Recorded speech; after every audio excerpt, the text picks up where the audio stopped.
mahal na Panginoon po, mga minamahal, magbalik lahat ng ating pinagkaloob sa Kanya sa umagang ito. Praise the Lord. At mga mahal, tayo po'y dumako naman po sa pinamalagang bahagi ng ating panambahan. Ito po ang pakinig ng basalita ng ating mahal na Panginoon. Kaya kayo po inanyahan na ito ay tumayong lahat, ang bibigay galang sa salita ng ating dakilang Diyos. Ito po'y dadalhin po ng ating beloved ordained preacher, Nilo Miranda. Praise the Lord. Hallelujah. Amen. Praise the Lord. Everybody shout, praise the Lord. God bless you po ating beloved co-preacher, Brother Mike. Let us pray po, mga minamahal. Hallelujah. Praise the Lord. Our gracious Heavenly Father, in the name of Jesus, we give all the glory, honor, worship, thanksgiving unto thy name, O God, for you are great and you are worthy to be praised, O Lord. We thank you so much for everything that you have done, for all the blessing we receive from thee, O God. And to the leading prayer of our dearly beloved Honorable Pastor, Willie Estrada Almeida, we ask you, Lord, to please forgive our shortcomings, cleanse us from all unrighteousness. Help me to bring forth thy message, O God, anoint thy word, O God. Without you, I can do nothing, O God. And bind the power of darkness, remove all hindrance, doubts, unbelief, cast out in Jesus' name. Amen. Praise the Lord. Everybody shout, praise the Lord. Amen. God bless you po, mga minamahal. Tayo po makabalik sa ating mga upuan. At first and foremost, mga minamahal, we give the highest praise, glory, honor to our loving Savior, dearest Jesus Christ. Amen. We give double honor to our very beloved Honorable Pastor, Willie Estrada Almeida, and our beloved Honorable Assistant Pastor, Lina C. Almeida. We remember their blessed preaching and teachings. Amen. And to the beloved Almeida family, we also atong beloved Brother Raylan, Brother Summer, beloved Sister Summer, praise the Lord. And beloved Brother Philip and beloved Rain, sa kanila po mga beloved babies. Amen. Sa aking mga co-preachers, mga minamahal, praise the Lord, magandang hapon po, gabi sa umaga na pala sa ating lahat. Praise the Lord. Amen. Praise the Lord. Purihin po ang ating mahal na Panginoon. Amen. At sa ating lahat, minamahal, magandang umaga po sa lahat, sa ating mga webcast viewers, sa lahat ng ating mga mantabay sa ating banal na gawain. Praise the Lord. So mga minamahal, tayo makinig ng salita ng Diyos. Kindly open your Bible from the book of Matthew, chapter 13, verse 44 up to 46. Matthew chapter 13, verse 44 to 46. From the book of Matthew, chapter 13, verse 44 to 46. Again, the kingdom of heaven is like unto a treasure hid in a field, the which when a man hath found, he hideth, and for joy thereof goeth, and selleth all that he hath, and buyeth that field. Again, the kingdom of heaven is like unto a merchant man seeking goodly pearls, who, when he had found one pearl of great price, went and sold all that he had and bought it. Amen. Ay sa aklat ng Mateo, ang kabanata ay 13, ang talata ay 44 hanggang 46. Sa bukid na sinasumpungan ng isang tao at inilihim, at sa kanyang kagalakay yumaon at ipinagbili ang lahat niyang tinatangkilik at binili ang bukid na yaon. Gayon din naman, ang kaharian ng langit ay katulad ng isang taong nangangalakal na humahanap ng magandang perilas. At pagkasumpong ng isang mahalagang perilas ay yumaon siya at ipinagbili ang lahat niyang tinatangkilik at biniyaon. Amen. Amen. Everybody shout, praise the Lord. So purin po ating dakilang Diyos, mga minamahal, sa umagang ito, mga minamahal, ating buksan at ating pag-aralan ng salita ng Diyos patungkol sa tinatawag nga great accomplishment. Everybody say amen. Amen. Sa banal na kasulatan, mga minamahal, maraming accomplishment, amen, sa tao, mga minamahal. Pero ang pinakamahalagang accomplishment ng tao, yung tinatawag na spiritual accomplishment. Everybody say amen. Bakit po, mga minamahal, dito sa ating nabasa, meron tinatawag na the parable of the hidden treasure and the pearl. Amen. So the parable of the hidden treasure and the pearl teach two truths, mga minamahal. Una, mga minamahal, the kingdom is a priceless treasure. Everybody say amen. That is to be, mga minamahal, desired above all else. Everybody say amen. Ang kaharian ng Diyos, sinatawag po siyang priceless treasure. Ibig sabihin, walang kayamanan may tutumbas sa kaharian ng Diyos. Sa kaligtasan ng ating kaluluwa. Walang makatumbas na kayamanan sa buong daigdig na ito. Amen. Dahil una po, ang ating mahal na Panginoon, binili tayo sa halaga. You are bought with a price. Ever see, amen. And the price, moment of the blood of our loving God. Ever see, amen. He shed His blood, mga minamahal, to redeem us. Ever see, amen. So pinili tayo ng Diyos sa kanyang banal na dugo upang tayo tubusin ng ating mahal na Panginoon. So tinatawag, the parable of the kingdom is a priceless treasure. Mga minamahal, una, ang sabi ng banal, that is to be able to desire, that is to be able to be desire above all else. Pangalawa, the kingdom, mga minamahal, is acquired by giving up everything that will prevent our being part of it. Ever see, amen. Giving up.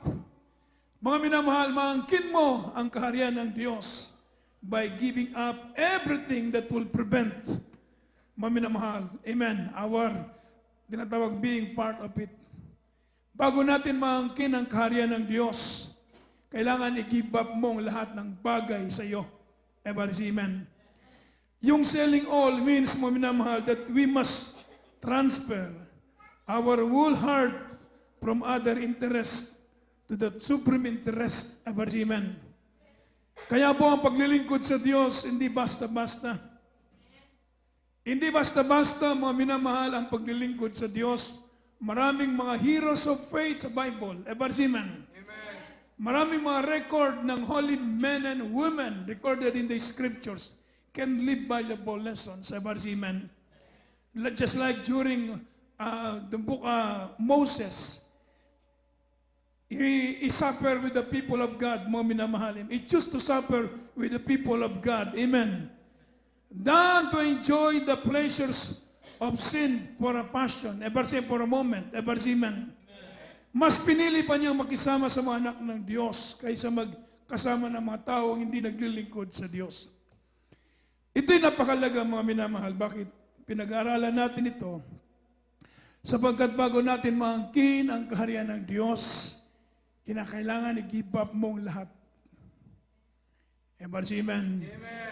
The cause of discipleship, sabi nga ng Biblia, if you want to become a disciple of Christ, you must deny first yourself. Ever see, amen. Denying yourself. Take up your cross daily and follow Him. Ever see, amen. Tatlong bagay. You must deny yourself, you must take up your cross daily, and you must follow Him.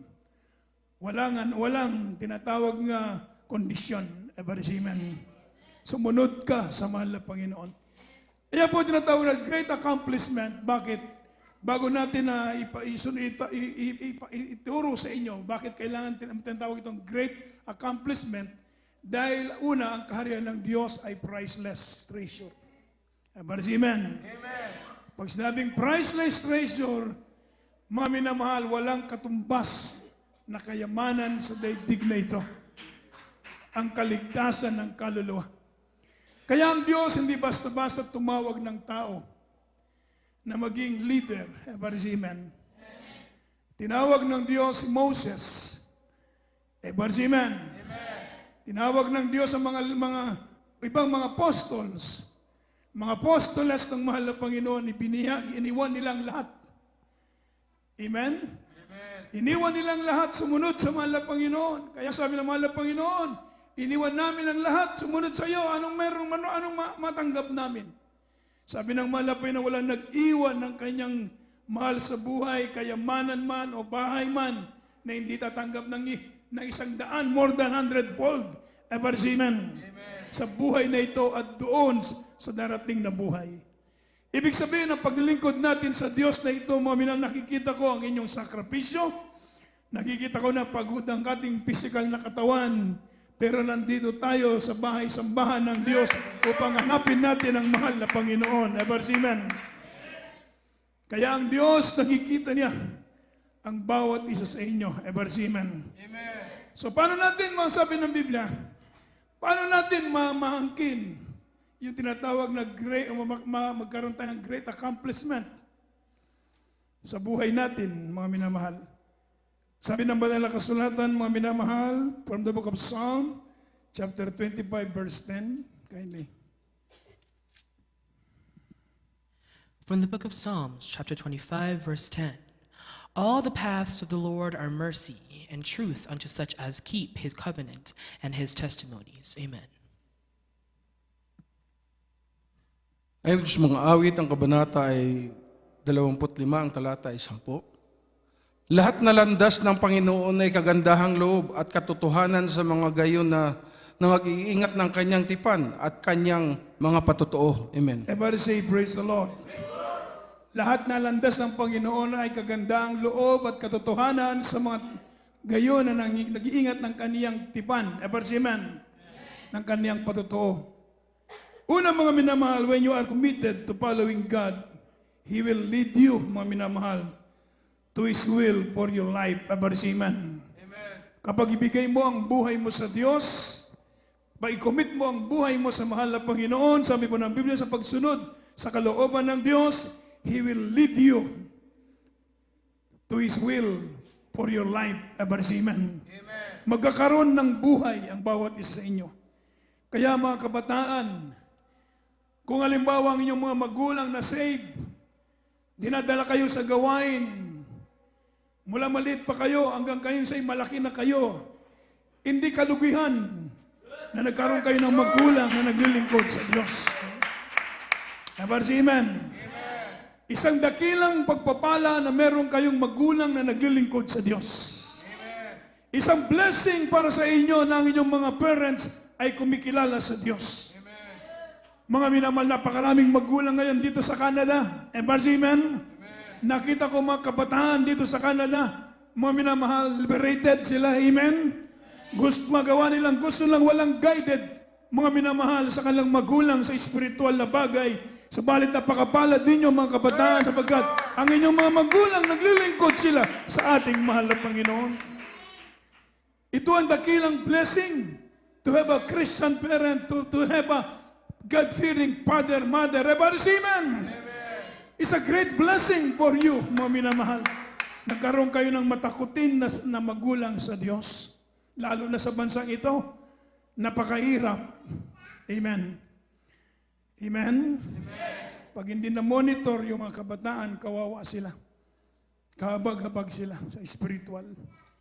Mga minamahal. Kaya, salamat kung meron mga magulang na pinipilit ituro sa kanilang mga anak ang kahalagaan ng spiritual na bagay. Ito yung tinatawag na great accomplishment. Palapakan natin ng malakas ang ating mahal na Panginoon. Everybody say, praise the Lord. When you committed to following God, sabi ng banal na kasulatan, He will lead you to His will for your life. Gagabayan ka ng Diyos sa buhay mo. It is a great blessing, mga minamahal, that the Lord will guide you. Everybody say amen. To instruct you. Everybody say amen. With His own eyes. Everybody say amen. Nakatitig ang Diyos sa iyo. Tinitingnan ka ng mahal na Panginoon. Gagabayan ka ng Diyos. It's a great blessing. Everybody say amen. Kaya sa ipo ng Biblia, mga minamahal, which He has created you. This is the most important commitment you can make with the longest lasting rewards. Everybody say amen. Hindi lamang pagpalain ka, magkaroon ka ng magandang kinabukasan, ingatan ka ng Diyos, ilayo ka sa kasalanan. Everybody say amen. At pagpapalain ka, maging sa iyong mga anak, tuloy-tuloy ang blessing ng Diyos. Sabi nga ng banal na kasulatan, and this blessing shall be upon you and your children. Everybody say amen. Ibig sabihin, ng the third, fourth generation, ibig sabihin, hanggang henerasyon ng inyong mga apo, ang gabay ng Diyos, blessing ng Diyos, nasa kanila. Everybody say amen. Anong gusto mo, blessing or cursing? Gusto mo masalimot na buhay? Gusto mong magulong buhay? Walang kapayapaan na buhay? Yung buhay ng mga anak, mapariwara kung saan-saan na pupunta? Mapalad tayo, nandito tayo sa gawain ng ating mahal na Panginoon. Everybody say amen. When you are committed to God, He is committed to watching over you, out for you. Ever say amen? And caring for you. From the book of Psalm 31 verse 23, kindly.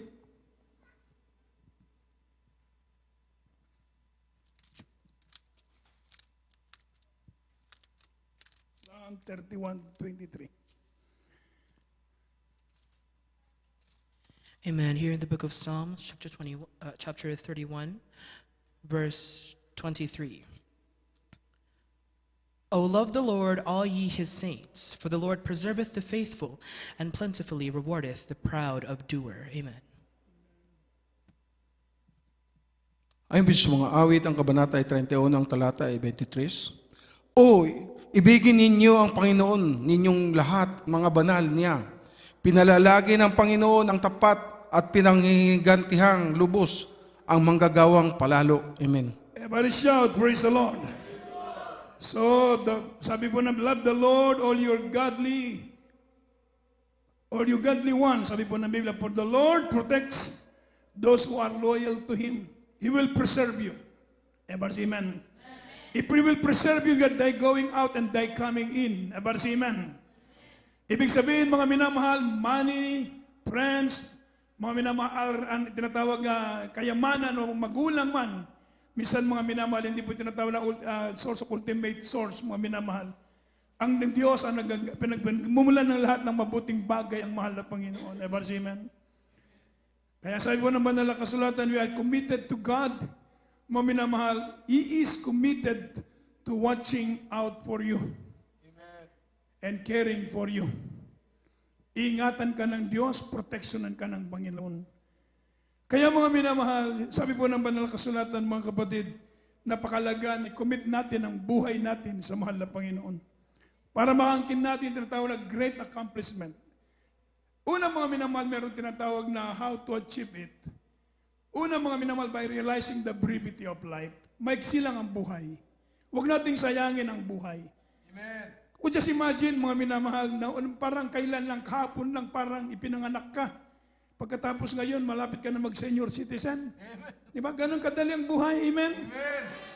Ako, magsimula, mag-59 ako. Di pa isang taon na lang, dalawang taon na lang, mag-senior na citizen na ako. May itim lang yung book ko, mga minamahal, kinulayan. Ever see, man? Amen. Mga minamahal, ibig ko pong sabihin, mga minamahal, na maiksi ang buhay mo. How to achieve it, mga minamahal, by realizing the brevity of life. Kaya sabi ni Haring David, Lord, teach me to number my days, that I may apply my heart unto wisdom. Ever see, amen? Amen.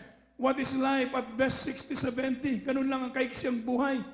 Pag dumating ka ng 60, marami ka nang nararamdaman. Di ba? Pag pumasok ka ng 70, lalo na. Amen. Pag 80, mga minamahal, ay lalo talagang mahina na yung pandinig, malabo na yung mata. Katakot-takot na suffering na, burden na. Amen? So maging ganun lang kaiksi ang buhay by realizing the brevity of life. How to achieve, mga minamahal, how to gain a great accomplishment by realizing the brevity of life. What is life? At best 60, 70. The Lord our God gave us only a short time period to live in this earth. Ever say amen? Maiksi lang ang buhay.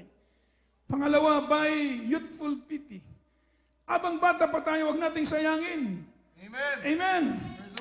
Yung mga kabataan, nakikita ko, mainit sila, nagpupuri sa mahal na Panginoon, maawit sa Diyos, nagpapagamit kayo sa mahal na Panginoon. It's a great blessing. Ever say amen? Mga minamahal na kayo ginagamit ng mahal na Panginoon. Once upon a time, naging kabataan din ako matanda na ako ngayon. Amen. Amen. Amen. 15 years old na save ako at the age of 15 years old. Maminamahal. Iniiwan ko ang kalayawan sa daigdig. Ibinigay ko ang aking buhay sa mahal na Panginoon. Parang sabi ng mama ko, ano maging future mo? Hindi ko masagot ang mama ko sa tanong niya, ano magiging kinabukasan mo? Wala akong masagot. Basta ang alam ko, may Diyos na papatnubay sa akin. Amen. May Diyos na nakaalam sa kinabukasan ko. Amen. So hindi ako nagkamali ng aking desisyon. Pinagpala ng Diyos ang buhay ko. Palapakan mo natin malakas ang ating mahal na Panginoon. By serious living, By serious living, ibig sabihin ng serious living, walk, sabi ng, circumspectly, not unwise, but wise. Amen. Lumakad tayo, merong katalinuhan, merong kaalaman, merong takot sa mahal na Panginoon. Kaya walk seriously. Ibig sabihin, mga minamahal, living seriously. Ibig sabihin, maging seryoso tayo sa paglilingkod natin sa Diyos. Amen. Hindi sayang ang ating oras.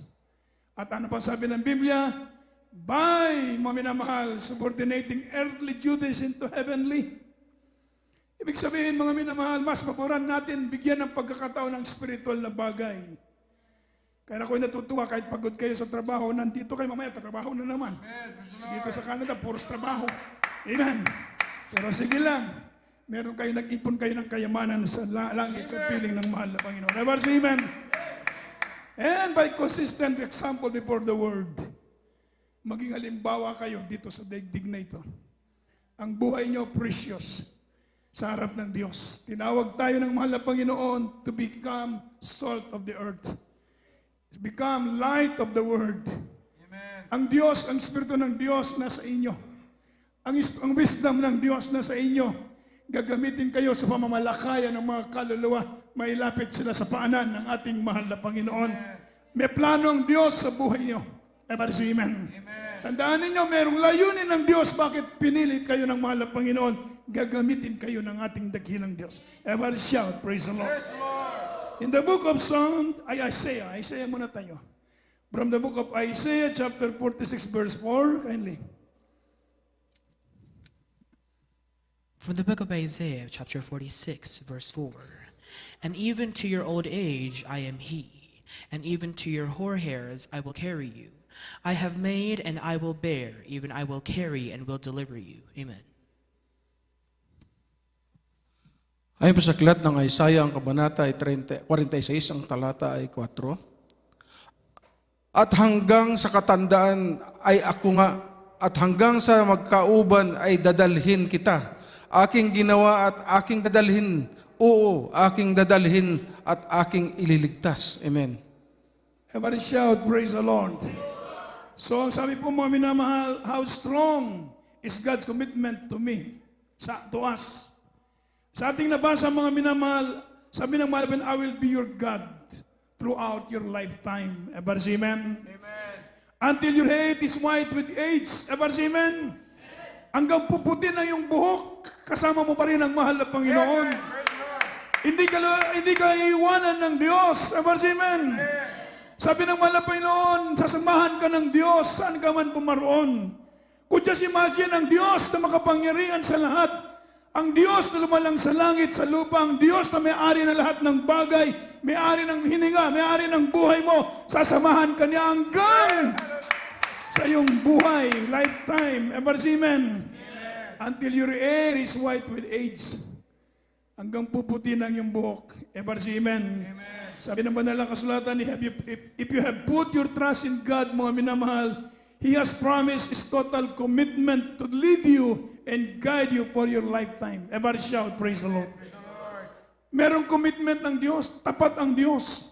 Ever say amen? Tapat siya na Diyos na tumawag sa atin. Tapat ang Diyos na nagpumili sa atin. Hindi tayo iiwanan ng mahal na Panginoon. Pagdating ng problema, meron kang Diyos na matawagan.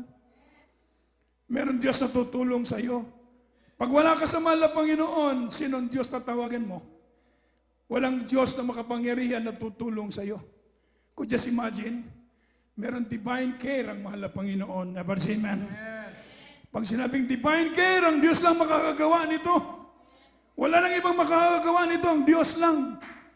Merong divine care ang mahal na Panginoon sa atin. Ang sabi ng banal na kasulatan, mga minamahal, ito ang pangako ng Diyos sa atin. Ever say amen?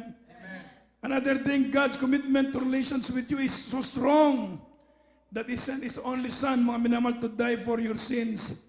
Ever say amen? So that you would have, mga minamahal, to experience the ultimate, tinatawag na, would not have to experience the ultimate punishment for sin. Para hindi natin maranasan yung bayaran ng kasalanan. Hindi na tayo mga minamahal sisingilin. Ibig sabihin tayo tinubos ng Diyos sa ating mga kasalanan. Binago na ng Diyos ang ating buhay. Hindi na tayo condemn. Amen. Sabi ng Bible, there is no condemnation to them that in Him. Amen. Ibig sabihin, mga minamahal, hindi na tayo papahatulan ng Diyos sapagkat tayo lumalakad sa spiritual. Amen. There is no condemnation to those who walk in Him, in Spirit. Amen. Wala nang kahatulan sa mga lumalakad sa Espiritu. Kaya sabi po ng Biblia, mga minamahal, sabi po ng banal na kasulatan sa Ruth chapter 1 verse 15, Ruth chapter 1 verse 15, 16, pakibasa muna natin ang salita ng Diyos.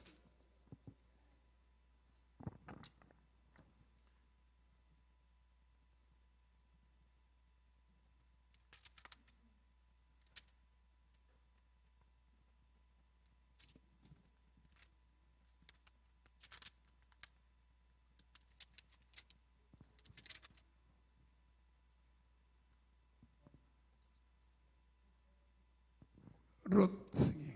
Book of Ruth, chapter 1, verse 15 to 16. Sige. Verse 14. Amen. Here in the book of Ruth, chapter 1, Verse 14 up to 16. verse 14 to 16. And they lifted up their voice and wept again. And Orpah kissed her mother-in-law, but Ruth clave unto her. And she said, Behold, thy sister-in-law is gone back unto her people, and unto her gods return thou after thy sister-in-law. And Ruth said, Entreat me not to leave thee, or to return from following after thee. For whither thou goest, I will go, and whither thou lodgest, I will lodge. Thy people shall be my people, and thy God my God. Amen. Amen. Ay po sa aklat ng book ang Ruth, ang talata ay uno, ang kapitulo ay 14 hanggang 16. At inilikas ang kanilang at inilakas nila ang kanilang tinig at nagsiiyak uli. At hinagka ni Orpah ang kanyang biyanan. Ngunit si Ruth ay yumakap sa kanya at sinabi niya, narito ang iyong hipag ay bumalik sa kanyang bayan at sa kanyang Diyos. Bumalik kang sumunod sa iyong hipag. At sinabi ni Ruth, huwag mong ipamanhig na kita'y iwan at bumalik na humiwalay sa iyo, sapagkat kung saan ka pumaroon ay paparoon ako, at kung saan ka tumigil ay titigil ako. Ang iyong bayan ay magiging aking bayan, at ang iyong Diyos ay aking Diyos. Amen. Isang malakas na balakpak para sa mahal na Panginoon. Praise the Lord. Ito po ang mensahe natin na pakinggan sa buhay ni Ruth. Si Ruth, mga minamahal, kasama ang kanyang tinatawag nga manugang si Naomi at ang kanyang hipag na si Orpah. So na ang kanilang mga asawa, mga minamahal ay namatay na ang kanilang mga asawa, kaya ang sabi ni Naomi sa kanila, bumalik na kayo sa inyong lugar, bumalik na kayo sa inyong bayan, at hindi na kayo sumama sa akin sapagkat ako'y matanda na. At kung ako may mag-asawa at magkaanak, matagal na panahon para maging inyong asawa. So mga minamahal, si Orpah, mga minamahal, yumakap sa kanyang biyanan at nagpaalam na umalis na. Subalit si Ruth, mga minamahal, ang sabi ng banal na kasulatan, mga minamahal, ang sabi ng Biblia ni Ruth sa kanyang mabiyanan na si Naomi. At sinabi ni Ruth, huwag mong ipamanhig na kita'y iwan. Amen. At bumalik umiwalay sa iyo sapagkat kung saan ka pamaroon ay paroroon ako. At kung saan ka tumigil ay titigil ako. At kung ang iyong bayan ay magiging aking bayan at ang iyong Diyos ay aking Diyos. Amen. Everybody say amen. So what does that mean to be committed to God, mga minamahal? Commitment to God requires a wholehearted decision. Amen. Amen. A true act of the will. So mga minamahal, ibig sabihin, committed tayo sa pagsunod sa Diyos. Mga minamahal, kagaya ni Ruth, mga minamahal, siya'y sumama kay Naomi na kanyang biyanan. At ang sabi ng banal na kasulatan, sa pagsunod dahil nakita niya mabuti ang Diyos na pinaglilingkuran niya. Amen. At alam niyo po ano pong nangyari sa buhay ni Ruth. Si Ruth, mga minamahal, nakapag-asawa, mga minamahal ng hari. at siya po'y naligtas kasampu ng kaniyang pamilya. Amen. Ang paglilingkod sa Diyos, hindi kalugihan. Palapakan mo natin na malakas ang mahal na Panginoon. Ang pagsunod natin sa mahal na pagsunod sa kalooban ng Diyos, sa kaliliit ang kautusan na nababasa natin sa Biblia, sinisikap natin gawin ang kalooban ng Diyos. Ito po mga minamahal ay nakakabuti para sa atin. Amen. Kapag tayo sumunod sa mahal na Panginoon, pagpapalain ng Diyos ang buhay natin. Pagpapalain ng Diyos ang inyong pamilya. Pagpapalain ng Diyos ang iyong mga anak, ang iyong mga apo, ang iyong salitsaling lahi ay pagpapalain ng Diyos. Dahil ito ang pangako ng ating mahal na Panginoon. Ano sabi ng Biblia? And sabi nga ng Ten Commandments, mga minamahal, sabi ng mahal na Panginoon, ang blessing ay mananatili hanggang sa isaling lahi ng mga umiibig sa Diyos.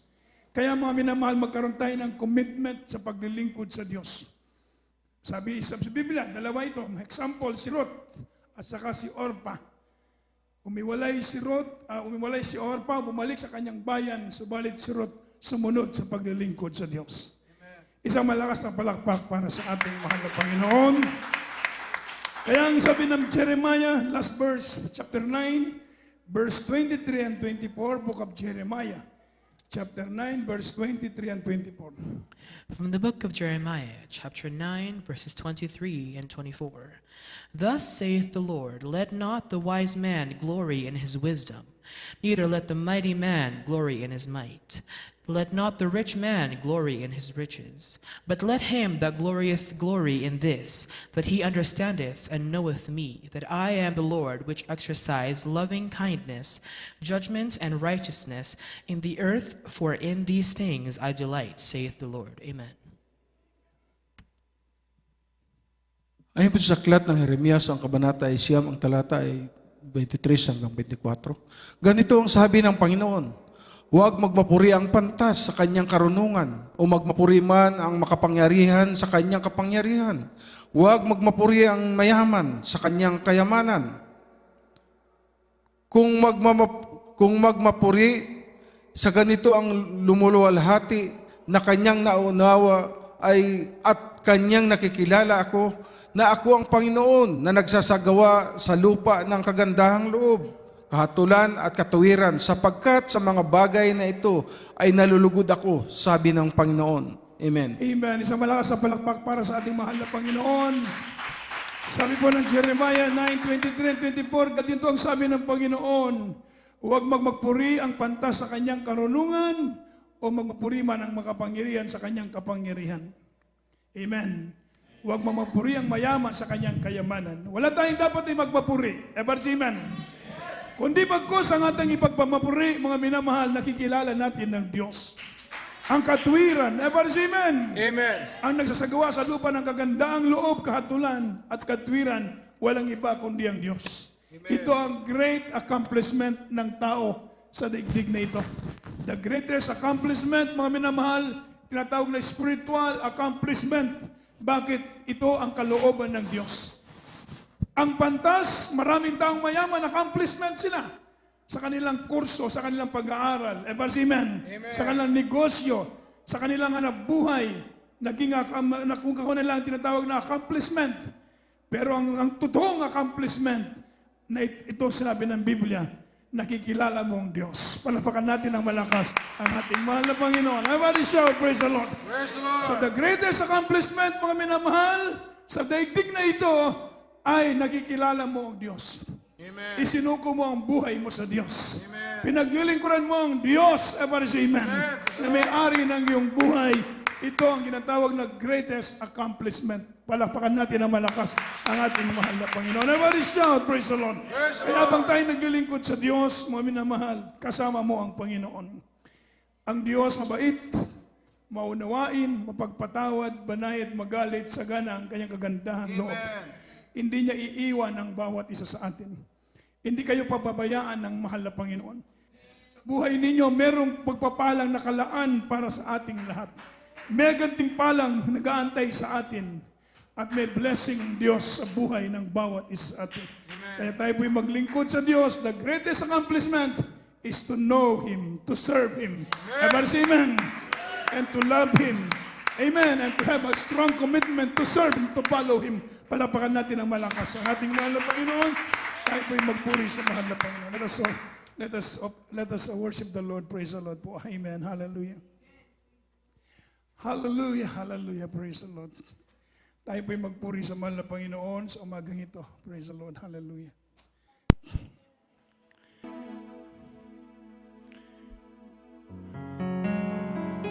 Amen. Hallelujah. Praise the Lord. Amen. Hallelujah. Amen. Hallelujah. Cannot come before Yes. a righteous holy road. Yes. Amen. Hallelujah. And Hallelujah. offer to Him worldly things Yes. I do not need, and hope He's pleased. Hallelujah. Hallelujah. For He wants me to give Oh, a heart that's true, we love you so much, dearest Lord. Hallelujah. Hallelujah. an offering of highest price, a servant whom the Lord can use. Yes. I will not offer anything Yes, Lord. that costs me nothing.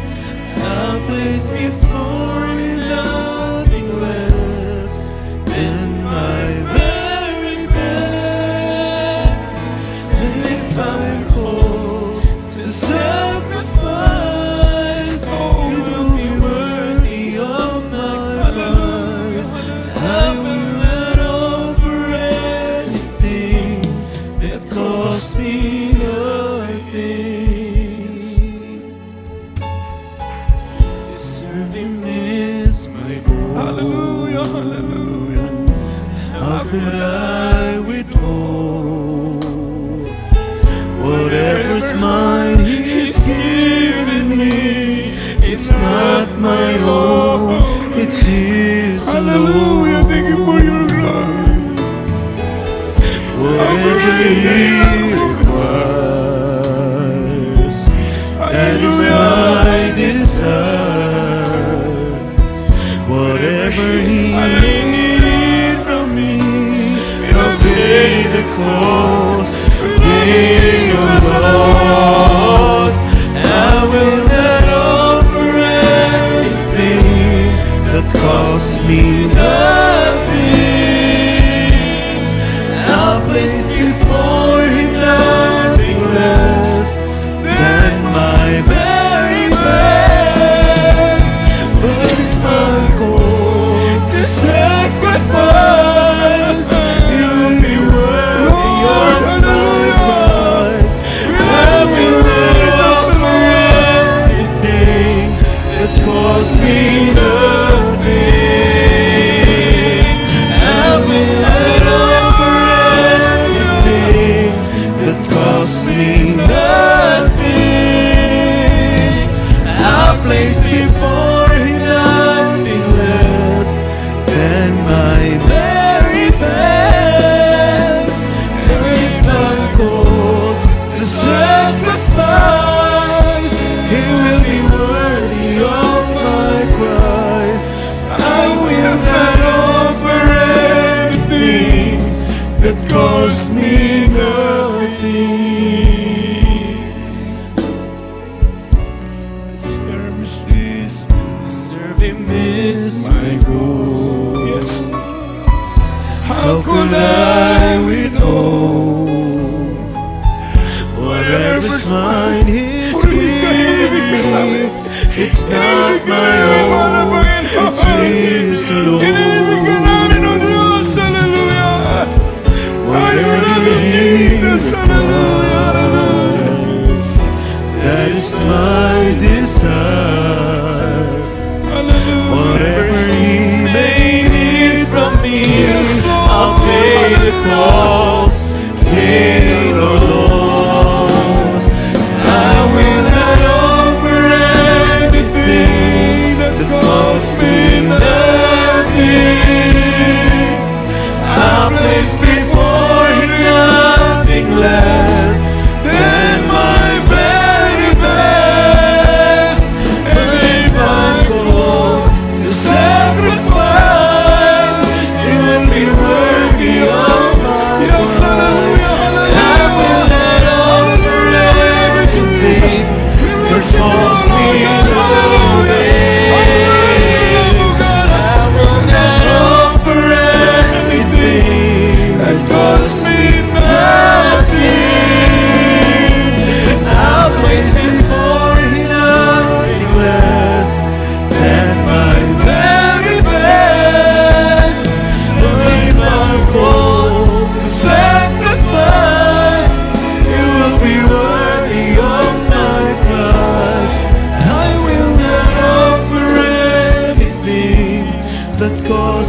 Amen. Hallelujah. Palapakan natin ang mabait na Diyos, mga minamahal.